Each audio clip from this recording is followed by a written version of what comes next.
আমাদের মূল জিনিস হলো ইংরেজি শিখা, ইংরেজি কথা বলা, ইংরেজি বোঝা। তো এইগুলো করতে গেলে এবং কি লাগবে, তিনটে জিনিস লাগবে। যদি কোনো লার্নার্সের তিনটে জিনিস থাকে, সে ইংরেজি শিখতে পারবে, ইংরেজিতে কথা বলতে পারবে, ইংরেজি তার কাছে সহজ মনে হবে। কি তিনটে জিনিস? নাম্বার 1 আগ্রহ, নাম্বার 2 পরিশ্রম, নাম্বার 3 গাইডলাইন। আগ্রহ, পরিশ্রম, গাইডলাইন।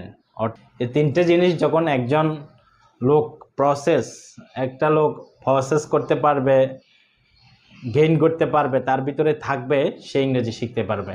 এই তিনটে জিনিস না থাকলে সে ইংরেজি শিখতে পারবে না। অথবা এই তিনটে জিনিস থেকে যদি একটা জিনিস কম থাকে, তার ইংরেজি শিখাটা হয়ে উঠবে আস্তে আস্তে। কি? যেমন প্রথম থাকতে হবে আগ্রহ। আমি যে কাজটা করতেছি, আমার অন্তর সায় দেয় কিনা, অন্তর কি বলে, অন্তর থেকে কাজটা করার জন্য আমি স্যাটিসফাই হয় কিনা, স্যাটিসফাই পাই কিনা, আমরা কাজটা করতে আমার অন্তরে আমরা মজা পাই কিনা, ভালো লাগে কিনা। কাজটার প্রতি যখন আমরা আগ্রহটা থাকবে, বাকি আমাদের পরিশ্রম গাইডলাইন এমনিতে চলে আসবে। কাজটা যখন আমাদের আগ্রহ থাকবে না, কেউ জোর করে করার জন্য বলে, তখন এটা আমরা মজা পাবো না, করে আমাদের মনেও শান্তি আসবে না।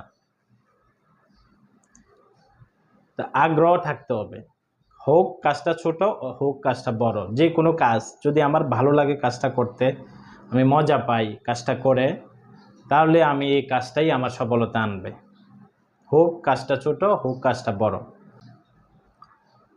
আগ্রহ গেল। এই আগ্রহ সম্পর্কে আমার এক বড় ভাইয়ের সাথে আমরা থাকতাম পড়াশোনা করার সময়। তখন উনি বিসিএস যখন ক্যাডার হয়েছেন, পুলিশ ক্যাডার, তো ওনাকে ভাইবা প্রশ্নে জিজ্ঞেস করেছিল যে আপনি পুলিশ কেন চয়েস দিলেন, অন্যগুলো তো আছে। তো উনি বলল যে দেখেন, আমি যখন ছোট ছিলাম, আমাদের গ্রামে যখন পুলিশ আসতো, তখন পুলিশের পিছনে পিছনে এখনো দেখা যায়, গ্রামে যখন পুলিশ আছে অনেক ছোট বাচ্চা টাচ্চারা পুলিশের পিছে পিছে যায়।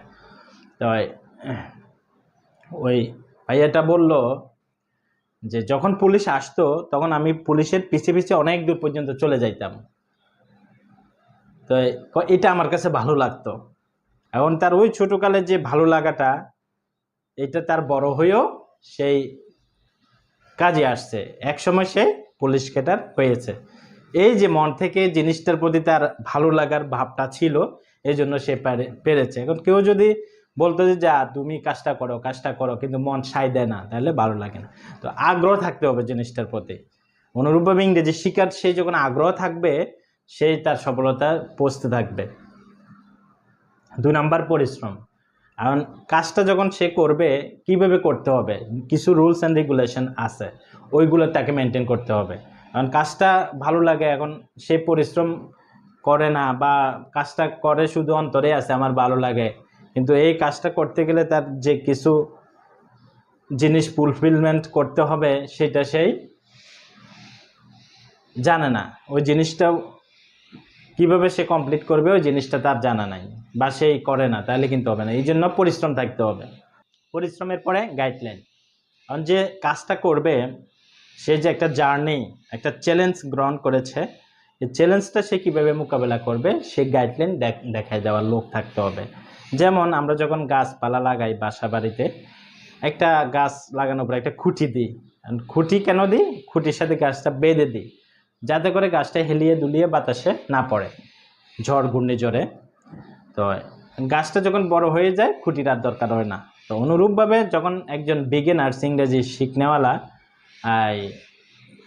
ইংরেজি জানতে হলে তাকে খুঁটির দরকার। যে আমার একজন খুঁটি ছিল, আমি যখন বিগিনার্স ছিলাম, আমার একজন ভালো টিচার আমি পেয়েছিলাম।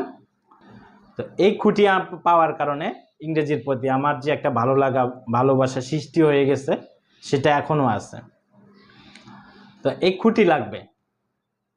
ধরুন জামালপুর থেকে আপনার চিটাগাং যাবেন, এখন কেউ রাস্তা চিনে সহজভাবে, কেউ রাস্তা চিনে কঠিনভাবে। কেউ দেখাই দিল আপনি টাঙ্গাইল হয়ে, ঢাকা হয়ে, কুমিল্লা হয়ে যাওয়াটা আপনার জন্য সহজ। আর যে জানে না সেও দেখাই দিল আপনি জামালপুর হয়ে, ময়মনসিংহ হয়ে, কিশোরগঞ্জ হয়ে, ভৈরব হয়ে, ব্রাহ্মণবাড়িয়া হয়ে, নরসিংদী হয়ে, এইভাবে কুমিল্লা হয়ে, চাঁদপুর হয়ে, নোয়াখালী হয়ে, চিটাগাং হয়ে, এইভাবে যেতে পারেন। দুইটাই তো যাওয়ার রাস্তা। তো এই জন্য গাইডলাইন দেখাই দিবে কোন ইজি ওয়েতে আপনি আপনার জার্নিটা আপনি ক্রস করতে পারবেন। এই জার্নিটা যখন ওই দেখাই দিবে গাইডলাইনে, তখন ইজি হয়ে যাবে। তো বন্ধুরা, তাহলে আমরা আমাদের এই ইংলিশ জার্নির জন্য আমাদের 3টে জিনিস থাকা লাগবে। একটা হলো আগ্রহ, পরিশ্রম, গাইডলাইন। আগ্রহ থাকতে হবে, কাজটার প্রতি আমার ইন্টারেস্ট আছে কিনা, কাজটা করে আমি মজা পাই কিনা, কেউ কি জোর করে আমাকে কাজটা করতে বলতেছে না আমি নিজে থেকে করতেছি। আগ্রহ। পরিশ্রম দুই ধরনের, কেউ পরিশ্রম করে খুব স্লো মোশনে, কেউ পরিশ্রম করে খুব রিপিডলি, কেউ খুব দ্রুত শিখে, কেউ খুব আস্তে শিখে, কেউ কোনো রকমে প্রতি 2 দিনে 5টা ওয়ার্ড শিখে, আর কেউ 2 দিনে 10টা ওয়ার্ড শিখে। গাইডলাইন তো বলে দিলাম যে গাইডলাইন পথ প্রদর্শক, উনি যে আপনাকে ওই গন্তব্যস্থলে পৌঁছাবেন ওইটা থাকতে হবে। আর উনিও ওই রাস্তাটা ক্রস করছেন, যে দেখাতে রাস্তাটা দেখাবেন উনি ওই রাস্তা দিয়ে ক্রস করছেন, উনি জানেন সিস্টেমটা, এই জন্য ওনার কাছে যেতে হবে। এই 3টে যখন থাকবে তখন আমরা শিখতে। আর যদি এই 3টে জিনিস না থাকে, ইফ ইউ ডোন্ট, এটা না থাকলে আমরা শিখতে পারবো না। তবে যারা ইংরেজিতে শিক্ষার প্রতি তার আগ্রহ আছে, পরিশ্রম করে গাইডলাইনও খুঁজতে এসছে, গাইডলাইন মানে যে কোনো জায়গায় যে কোনো পরিবেশে আপনার মন মতো গাইডলাইন আপনি নিয়ে নেবেন, যেখানে আপনি ইংরেজি শিখতে পারবেন। আশা